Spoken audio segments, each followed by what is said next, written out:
My name is Avneet Thapar. I'm a full-time activist with the Committee for the Republic of Canada and the International Bush Movement. And I'm going to give a short synopsis of the whole event today.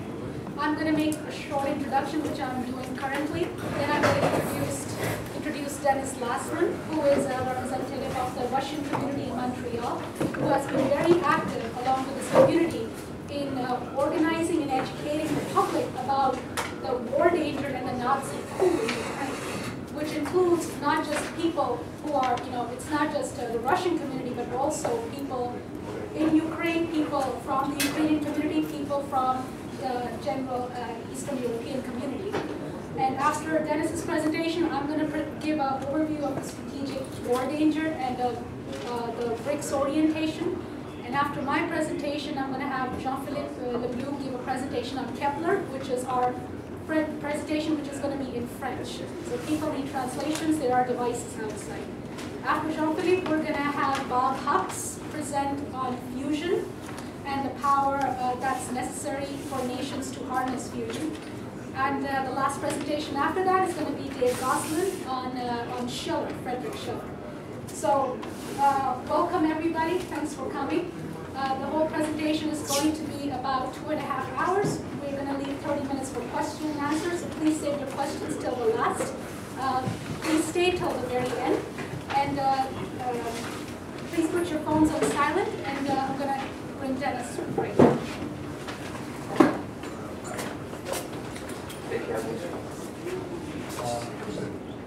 Hi everyone, so my name is Dennis. I'm from the Russian community here in Montreal. We're actually organizing weekly events on every Saturday. Thank you. We're basically organizing weekly events to try and educate the public about what's going on in Eastern Ukraine and basically what's the danger of that when it comes to the global society and basically the global world division of what it could transpire. So basically, as you probably know, that there's been conflict that's been going on for about a year in Ukraine so far. Not sure how many of you know about the actual origins of the conflict, so I'm going to give you a very short overview of what's happened. So basically, last February, there was an illegally elected government that was overthrown by some ultra-nationalistic movements in Ukraine. They include the Pravi sector, which means right sector.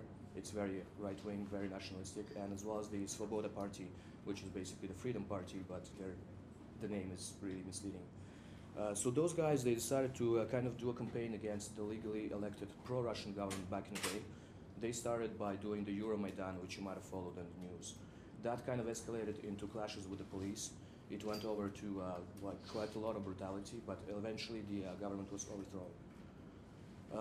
What happened later on is that Crimea, that was the first region of Ukraine in the eastern Ukraine, which decided to basically separate from Ukraine because they said that you guys just did an illegal overthrow of the government, a military coup d'etat. We can no longer stay in the same boat. There was a referendum held over there at which over 96% of all the population actually voted to quit Ukraine and enter Russia. And that's pretty much what happened in retrospect. That's when Crimea became part of Russia. First they became independent, then they went to Russia. However, in eastern Ukraine, there's other provinces as well, specifically Lugansk province and Donetsk province. They kind of looked at what happened at Crimea and they thought, well, what if we follow the same way type of thing? What if we also decide to kind of, they actually didn't want to separate. At this point, they wanted to have a federalization of Ukraine. So basically changing the way the government works. They wanted to have more rights for the different provinces over there. Especially one of the key demands that they had was having a regional language as Russian, because the population there, 80% of them are basically, they're Russian speaking. So we're looking at that as kind of a situation in Quebec where most of the majority of the population is French speaking and the regional language over here is definitely French. So that's something that they wanted to do in those particular regions of Ukraine. Unfortunately, what happened is that the Kiev government, instead of actually talking to them or doing negotiations or anything sort of like an agreement or whatever, they basically started a huge anti-terrorist operation, they called it. And with the anti-terrorist operation, they started basically shelling peaceful cities and killing people. At this point, the count stands at over 6,000 people dead, over 30,000 people wounded, and more than 1 million refugees from the region, which left both to Russia and to Ukraine to escape the war zone. All of that's very much unfortunate because there's civilians dying over there. There's indiscriminate shellings of cities. They're using cluster bombs. They're actually using phosphorus bombs. And those are weapons which have been forbidden by all sorts of international conventions and treaties. And the interesting thing is that at the moment, the government of Canada, or specifically the conservative government of Mr. Harper, is providing clear support to the Ukrainian army. They're actually already sending non-lethal aid, like military aid. I'm talking about armored vehicles. I'm talking about armored vests, helmets, all sort of stuff like that, which is going directly over to the Ukrainian army, and they're the people who are basically shelling peaceful cities. And the interesting thing is that, like last week, the deputy foreign minister of Ukraine came over to Ottawa with an official visit, and he basically asked our government to provide them with lethal aid this time around. So what they want is basically weapons being sent to them so they could use them again to kill more civilians. The interesting thing is that, and I mean it's really mind-boggling, is that no one talks about the fact that those weapons are being used against civilians. They're not talking about phosphorus bombs or cluster bombs or anything like that. They're not talking about, you know, ultra-nationalistic forces which are actually in the Ukrainian government right now. Some of the volunteer battalions that you see over there, they actually have swastika right over there on their flags. They have people with swastika tattoos, and they're openly proud about basically doing that. So the interesting thing is that the Canadian government is de facto, and the American government is de facto supporting like very right-wing, ultra-nationalistic, fascist government at the moment. And what's worrying about that is that if lethal aid actually starts flowing over to Ukraine, and if it keeps going on like that, then Russia will also start openly supplying weapons, and this could definitely escalate into the next World War. That's at least that's one of the scenarios that could happen. Otherwise, it's going to be potentially, there might be a potential for peace if basically both sides stop killing each other, if they stop shooting each other, and if there's no more lethal or any sort of military aid to both sides. So that's kind of what we're standing here for. We think that there should be humanitarian aid actually provided to the civilians over there, and that we should not be arming fascists, we should not be sending weapons to a war zone, and we should not be spending our taxpayers' money, basically our income tax, all of that is going towards a war. Now, do you guys want your taxes going towards a war? I don't think so, neither do we. So the only solution that we see over there is peaceful negotiations and people actually talking to each other, trying to figure out how to make it happen, how they can live with each other after the conflict. Because otherwise it will keep going on, it will keep escalating. There might be an actual third world war, and we definitely do not want any of that. So that's kind of my intro into the entire thing, and I'll have Avneet continue with that.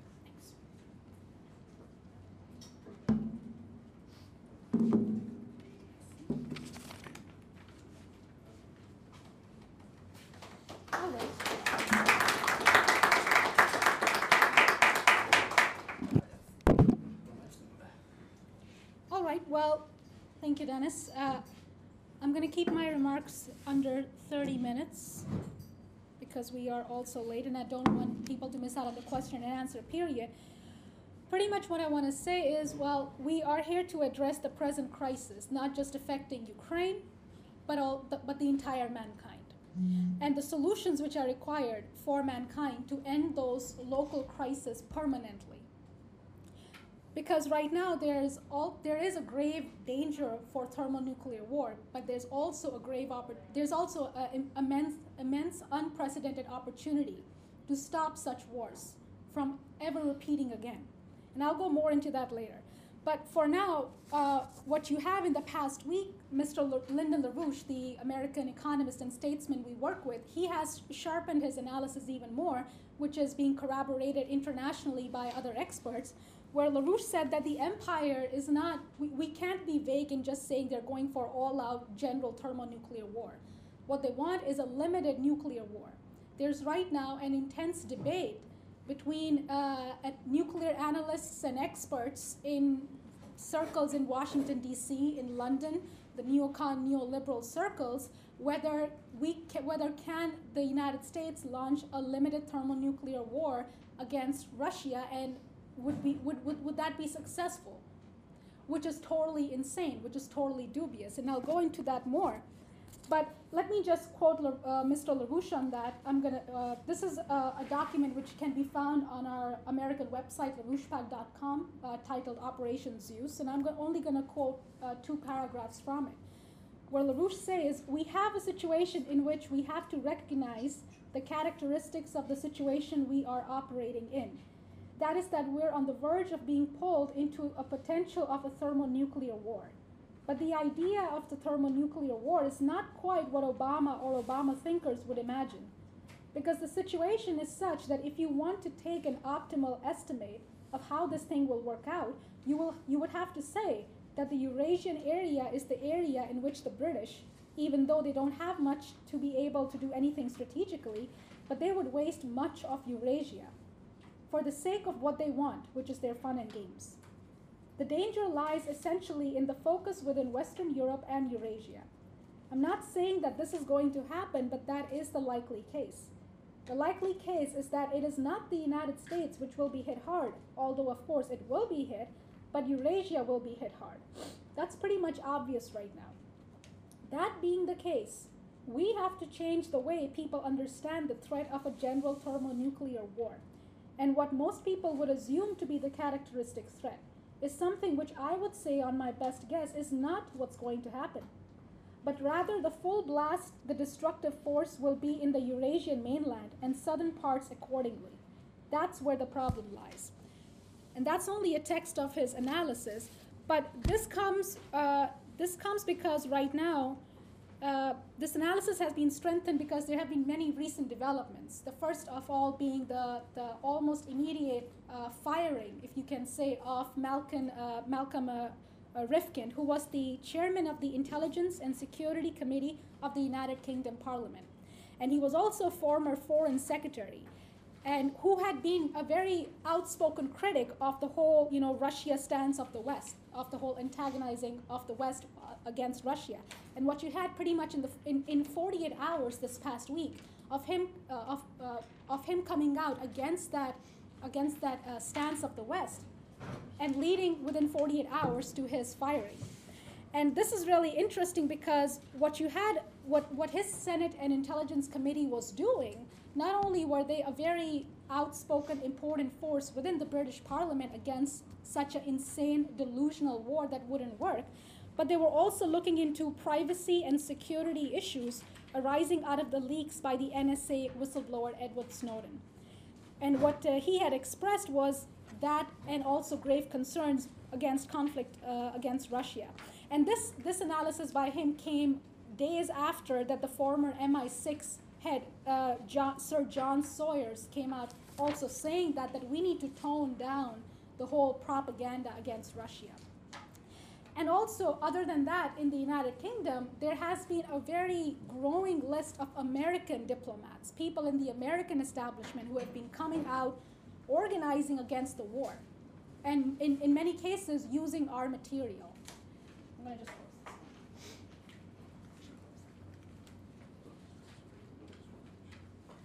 this. So what you have right now is a long list of American diplomats. You have Paul Craig Roberts, who was a very important figure in Ronald Reagan's administration.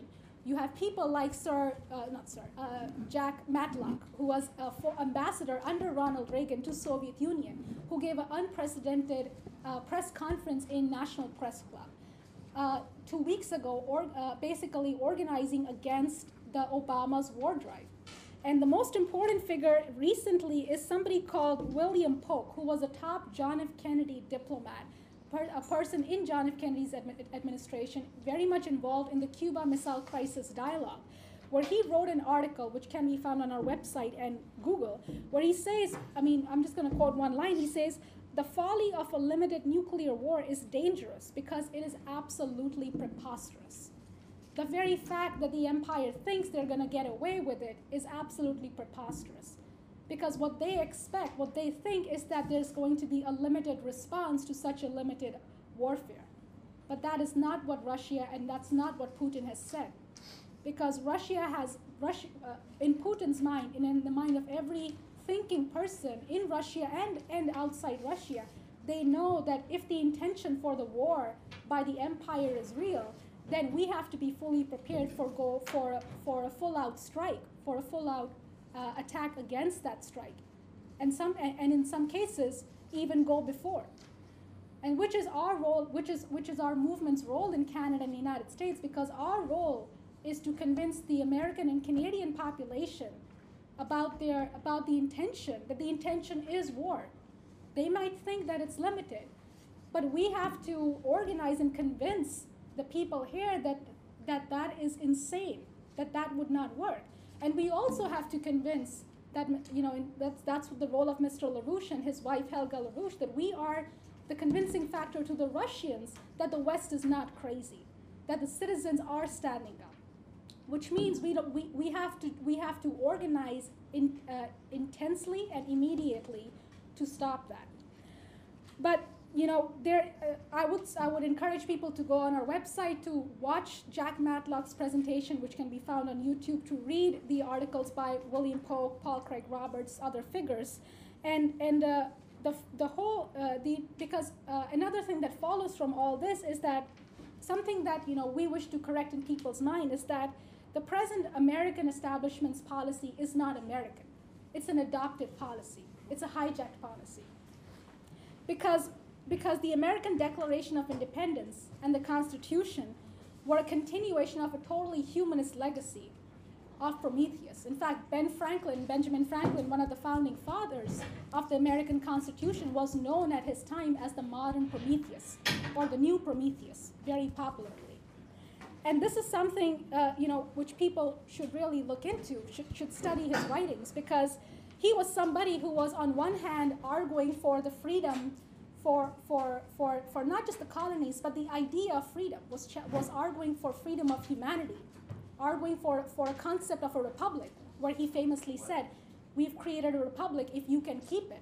But he was also simultaneously in London battling the concepts of Newtonian physics, battling for the ideas of Leibniz, for Gottfried Leibniz, the famous German physicist, who was the real inventor of calculus and modern physics. So this is something really important to understand, because the present American establishment it has adopted basically the policies of the British Empire. It's a tool of the British Empire, which means it's militarily and financially, it is a complete tool of the empire. And we have to get United States especially, but the entire world, to break from that dead system. And that system is dead, because there is no such thing as a present financial system of the West. That's an oxymoron, because the system died in 2007. It popped in 2007, it died, and no amount of bailouts. I mean, we have $2 quadrillion in derivatives debt today in the world financial system in the West. But it has no power to change humanity. It has absolutely no power. Since 2007, all you've seen in the United States or in Europe is just budget cuts and total genocidal austerity. And it is genocide, which is, it is a humanitarian genocide crisis, which has been said by many United Nations missions, which have been sent to Detroit to study the conditions in Greece, Spain, and they've all come to the same conclusion, that it is a completely humanitarian crisis that these bankers are putting these people through. There is no need. Never in history has austerity worked. So the point is that what you have right now in the present debt financial system is $2 quadrillion or more of assets, which is not an asset, it's a burden. It's a complete burden on the financial system, on the entire populations of the West, which includes Canada, United States, and Europe. And our fight is to completely eliminate that with something called Glass-Steagall. And I'm not going to go into much about Glass-Steagall, but we have material outside, but Glass-Steagall is something which would trigger a complete bankruptcy of the current financial system. This is something that was done about 70, 80 years ago by Franklin Roosevelt, America's president in 1930s, to separate Wall Street from the real financial system. And that is our fight today. That is the adopted fight by the people of Greece, for example. You have right now in Greece a very strong resistance to the austerity not just for the Greek people, but for the entire Europe, where the Syriza party, which is the recent party in the government in Greece, has picked up the fight to not just eliminate the debt for the Greek people, but to reorganize, but to convene a debt conference for all of Europe, which is something very phenomenal, because that it's something which was LaRouche's policy in 1980s. It was called the debt bomb.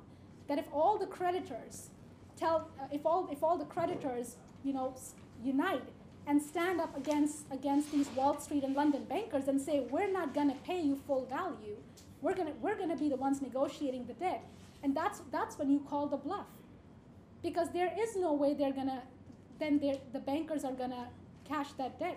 There is no way those bankers are going to get any money, not a single penny, from the people, if people unite behind a leadership, behind an idea.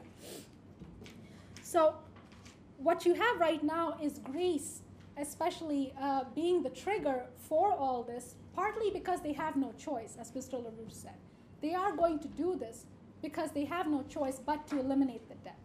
And what you're having, people in Greece, like the Syriza party and the Independent Greek Party, which is the other coalition party along with the Syriza party in the government, they're increasingly looking to Eurasia. They're increasingly looking to the BRICS nations for collaboration, where you have China, who proposed to the Greek government that, hey, we can help you build the largest port in Europe. We should do that. Which is something that the Greek people wanted to do under the European Union, but it never happened. So this is something that the Greek people are realizing, that we need to collaborate with the BRICS nations. We need to work with Russia, India, China, South Africa increasingly, and reject the complete bankers' dictatorship imposed from Brussels and London. So what you're having is, people are realizing there is an alternative to the whole blackmail, to the whole austerity, which has dominated Europe and the West since the collapse of the Bretton Woods system in 1971. And this is pretty much what it comes down to, that you have right now, to sum it up, you have two systems before the world. You have a humanist system, the BRICS system, which is a continuation of the legacy of the American Declaration of Independence, a continuation of the legacy of the Treaty of Westphalia in Europe, continuation of a legacy of Solon of Greece, where the idea is the most important resource, the most important treasure in a system, in a culture, is the human mind and the fostering of the human mind's capability. And that is one system. The other system is inherently an empire. It is a Zeusian system, which is really important because, if you look in the news today, people tend to think the enemy is a country.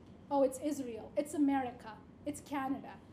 Because, and that's a false accusation, because the idea of a nation itself is a very new concept, which came about in 1600s, especially since the Treaty of Westphalia, the concept of a nation as we know it.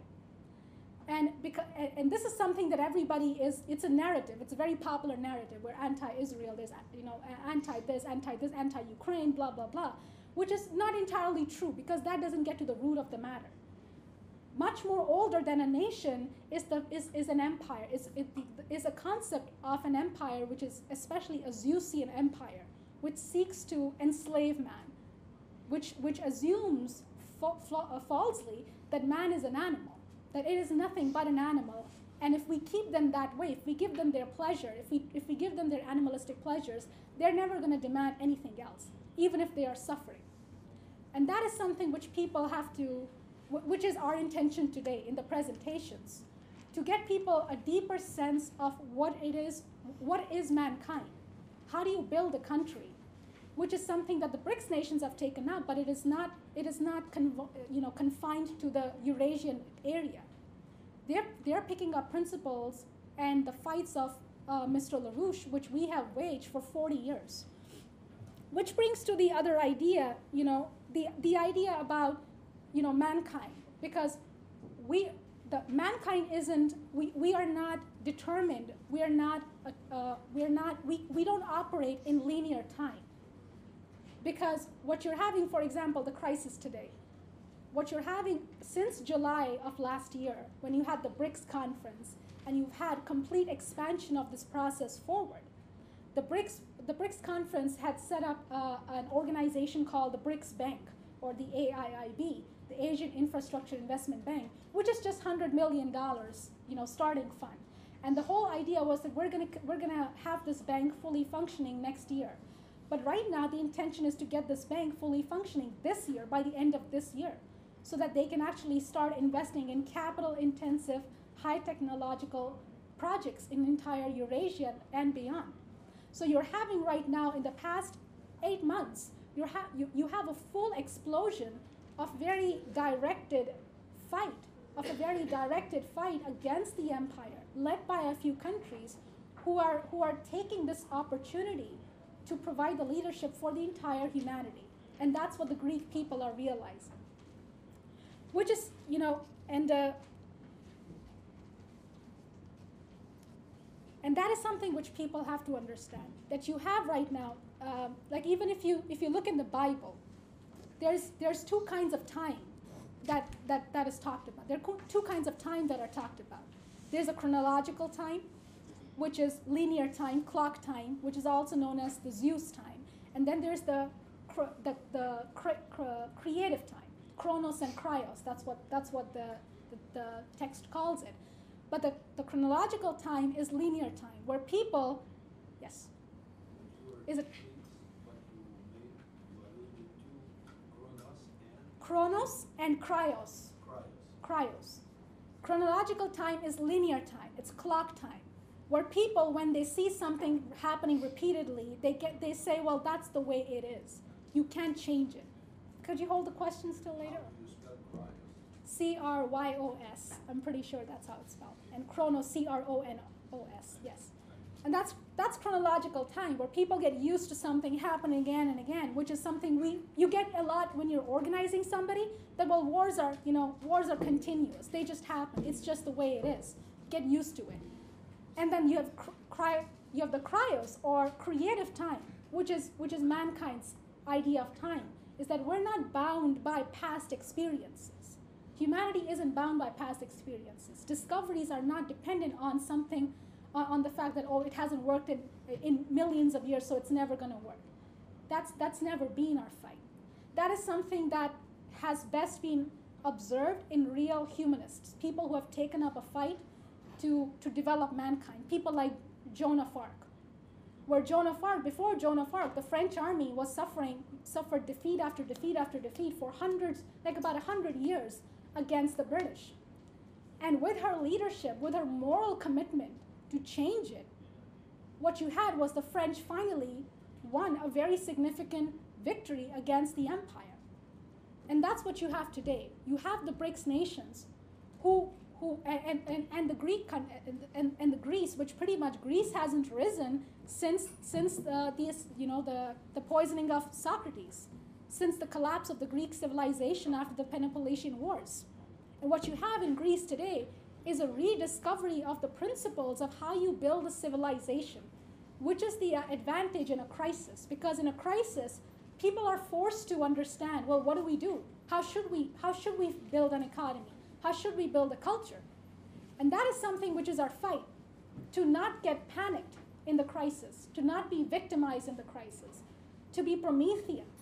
Because I would encourage everybody to go back and study Aeschylus's play, Prometheus Bound, where Prometheus is chained to a rock by Zeus, by the emperor, and his liver is picked every day.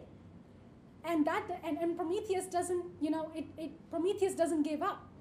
Prometheus is told by all the gods to just give up on the fight. You're not going to win. You're standing up against Zeus. My God, that's just never going to work. But in the end, if you look at the end, what happens? It's Zeus that collapses. And Prometheus has to suffer, but he knows that he's suffering for a higher principle. And that is the beauty about mankind, is that we can undergo pain for a higher principle. We can reject the empire's pleasures. We can go through pain willfully to fight for what's good, which is our fight today. is to get people a sense that the power we have today is in our ideas. It's in the ideas of Friedrich Schiller, which will be a presentation today at the very end. It's in the ideas of fusion, which is gonna unleash the real technological power in all of humanity, and all over the globe, which is something that is a very strong intention by the government of China today, which it also includes the space program. So that's pretty much what I want to end with, is that, you know, if you look at the power we have today in the BRICS on Eurasian side, and the West, and the complete lack of power, really, of the empire, of the bankers. They have no power. They are completely bankrupt. And all they can do is launch a limited nuclear strike and think they're going to win, which is a complete insanity. And we have to tell them that. That is insane.